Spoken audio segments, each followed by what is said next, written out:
Welcome to Hungary, the third time. Yes, the third time in Hungary. How are you feeling? I'm feeling relaxed. I'm feeling at home. Yeah? You know, I'm feeling all right. What do you think of the Hungarian audience? Any impressions so far? The last two times I've been here, I must say, it was tremendous. Especially the last time, I really had a good time in Hungary, you know. And how is the vibe in Europe? Is it different from Jamaica? And how is it different? Well, in terms of audience and production and stuff like that, I must say Europe is it has a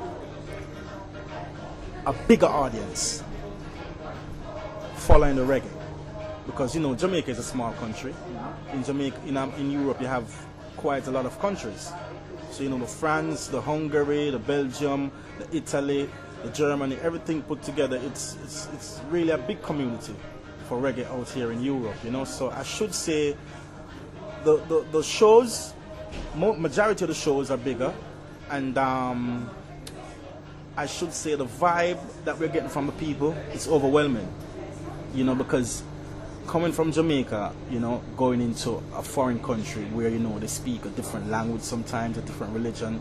I mean, it's overwhelming to see how the people accept the music. You know, I see people even singing to my songs, word for word. You know, so it's really, I mean, it's really a vibe to see people of a different culture and of a different language accepting reggae music. You know, so much, you know. It's really good. So I should say it's really a good vibe. And you even chose to work with an Austrian company, the Iron Vibrations. How has it been? Yes, I should say the relationship with Iron Vibration Records has been very well, I should say, because we have been together for we have been working for almost 4 years now. The first song I voiced for Iron Vibration Records was in 2004, and then we kept on voicing more singles, and in 2006 they also had a song on the album. From the Gidimani album they had one track, Rasta Rebels, a beautiful song. And last year I was in Europe and I was at the studios, and you know, we were just chilling, holding a vibe, and they were playing the rhythm, and naturally came 30 Pieces. And 30 Pieces is the song that I should say gave us the inspiration to start the entire album. You know, so I was saying to myself, if I could do some singles with this Austrian label, and we have produced some beautiful songs over the time, so why not try an album? So we just gave it a try. You mentioned 30 Pieces. Yeah. You sing about reparation. Reparation, right. And well, in the whole album you sing a lot about slavery and the past. How do you think we can compensate for blacks today, present? Well, you know, I would say we need help. We need equal rights and justice. That's the main motive, because money will not really help the people a lot. Money is very important, but there are a lot of people who do not know how to spend money. There are a lot of people who do not know how to invest money. So more than asking for money for reparation, I would rather the world leaders put in infrastructure, schools, you know, hospitals, you know, so that majority of the people can have a better life. Homes, better jobs, you know, better education.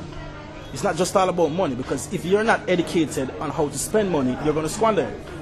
So I really think that all we're asking for is now the betterment of jobs, education, you know, infrastructure, you know, buildings and stuff like that. You know, that is really what we're asking for. And last but not least, equal rights and justice. That's it. Also in the album, you have other artists. You work with Chesedek, Egyptian, Turbulence. Right. How was that? Well, Chesedek and I, we are from the same parish, St. Anne. Yeah, Chesedek lives probably 15 minutes by car from where I live at. So we have always have a close relationship. Even before I burst out on the scene, we have always maintained a relationship. And, you know, I think it was just way past time for Chesedek and I to do a song. Because, you know, we're neighbors, and we're two artists that, you know, have the potential to do great songs. So I was like, come on, Chesedek, we need to do a song. And Chesedek, I should say, apart from Chesedek being a friend, I'm also a fan of Chesedek because I love his music. You know what I mean? And Turbulence and Egyptian, I wrote that song probably about 5 years ago, and I needed a singer with a special voice to be on it. And I was just in the studio vibing one day. I met Egyptian, and you know, I gave him the words, and he went home and vibed it. And then Egyptian and I did the first parts on the song.